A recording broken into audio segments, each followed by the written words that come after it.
Hey guys, welcome back to the channel. Today I'm going to be telling you a great story about how a competitor of mine who recently launched in my niche made one fatal mistake when they actually launched, and this mistake has cost them dearly. They've received over 20 one-star reviews since they first started selling, and as a result of that, their review score has gone down, and so have their sales. Now, the reason that I wanted to tell you about this, not just gloating, is because the mistake that they made was something that could very easily have been avoided. And it was a mistake that wasn't to do with the quality of the product itself. The product was completely fine, but it was more something that they did that basically impacted the customer experience, resulting in a lot of unhappy customers and a ton of one stars. So about a month ago now, I was happily selling one of my products on Amazon when I noticed that a new competitor had entered my niche. Now, normally this wouldn't really be something that would really bother me, but I noticed that this seller was going very hard on their advertising spend. Every time I typed in a keyword on Amazon, they were always appearing first if the keyword was relevant.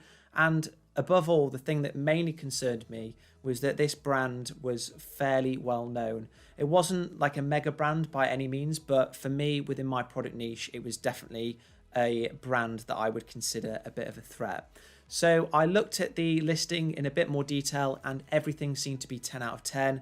The price, the images, the description, the bullets, and above all, the product itself. The product was a brand new model that wasn't available on Amazon at all. So I thought, great, I bet this seller is now going to steal all of the sales and I'm going to be left alone in the dust. So having seen this new seller enter my product niche, I did the most sensible thing, which was to reassess my product offering, look at my pictures, my listing, and my price, and then just hope that sales would continue.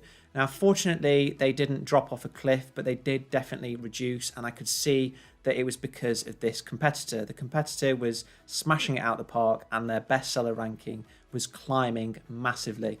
Now, I was getting a bit worried about this and thinking, well, there's not really much I can do. I'll just have to put up with it. And fortunately, those worries were blown way out of proportion because the seller had decided to make one massive mistake, a shortcut that wasn't really published on their listing and which ultimately has impacted their performance. And this mistake was to do with their product packaging.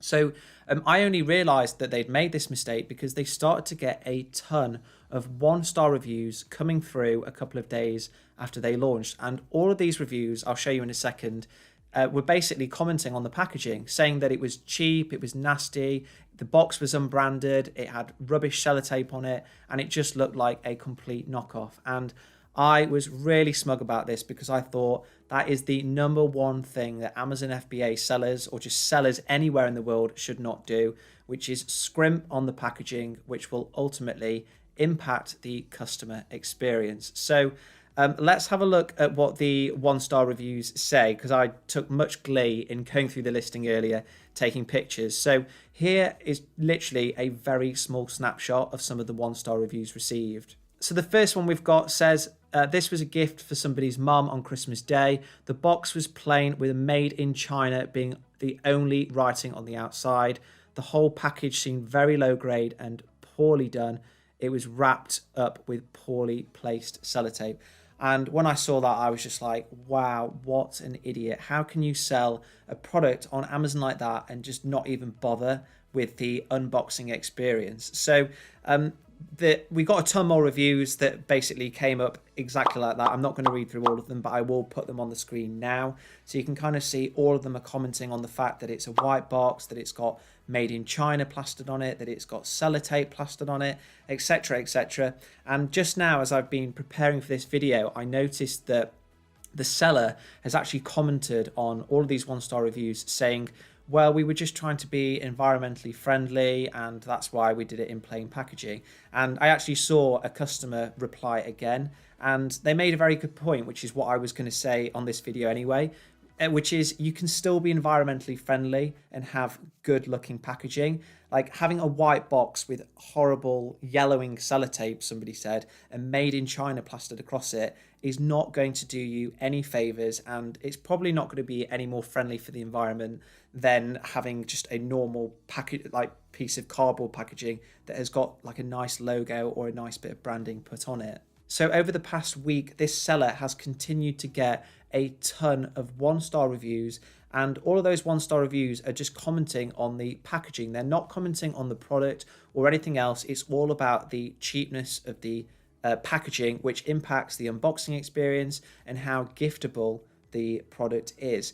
So one other point that was made as well in one of these reviews is that people were assuming, because of the poor quality packaging, that the product was fake. They were saying this is a knockoff, this isn't a genuine product, etc., etc. And we know in the Amazon FBA private labeling world that it probably was genuine, but the seller just sourced it from a manufacturer and they just didn't sort the packaging out, which ultimately made people think this doesn't seem right, it's probably fake. So this is why my number one tip to all of my students, to all of my viewers, is never cut corners, and never cut corners when it comes to packaging.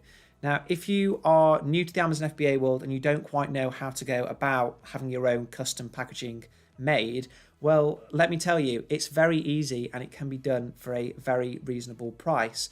One of the first places that you should go when you're starting to learn about private labeling and you're actually going to go ahead and do it is a website called Fiverr. Now, I have a voucher. I'll put a comment in the description box below with a link to that that will give you 20% off your first order. So all of these prices here that you can see on Fiverr, you can cut 20% off that, and you can see that you can get your own customized packaging made and designed for very, very reasonable prices. Now, how much do you think it costs that seller to have their packaging made that just says made in China?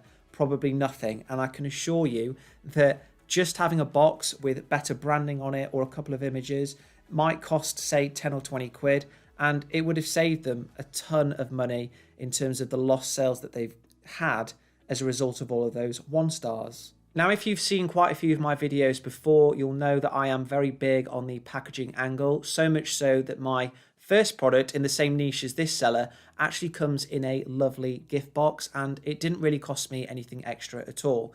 And what I've decided to do is I've decided to start advertising on my competitor's listing, and in the headline, the description of the ad, I've said, my product comes in a lovely gift box. And because of that, I started to steal some of their sales. So that basically shows you don't scrimp, don't cut corners, because one, you'll get a ton of bad 1-star reviews. And secondly, you'll get evil people like me jumping on the opportunity to say, this product's rubbish, it doesn't come in a nice box, our product's even better, it comes in a lovely gift box. So whilst having customized packaging designed should get rid of the 1-star reviews talking about fake packaging or plain packaging not being very good for a gift, or the packaging having yellowing sellotape on, like what happened with the competitor of mine, it won't completely get rid of the odd 1-star that you might receive that says the product's made in China, it's not a UK company, etc.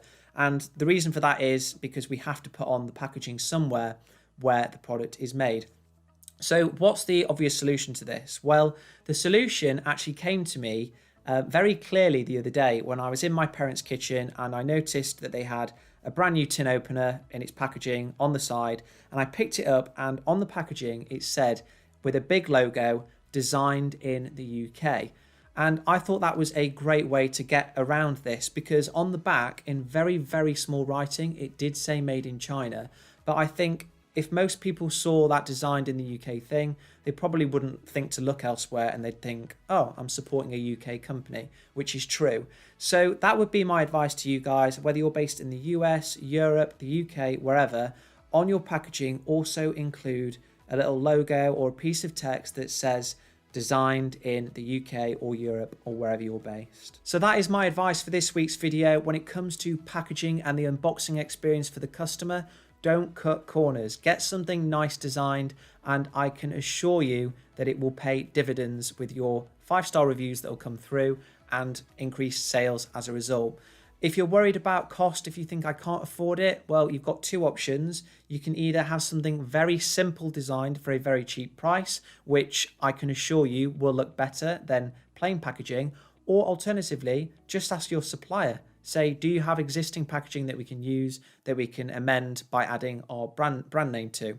So there are always solutions to making your product offering as top tier as possible. So I do hope that you have enjoyed this video and you found it valuable. If you have, please do remember to give me a like and subscribe to the channel if you aren't already. I'll see you next time.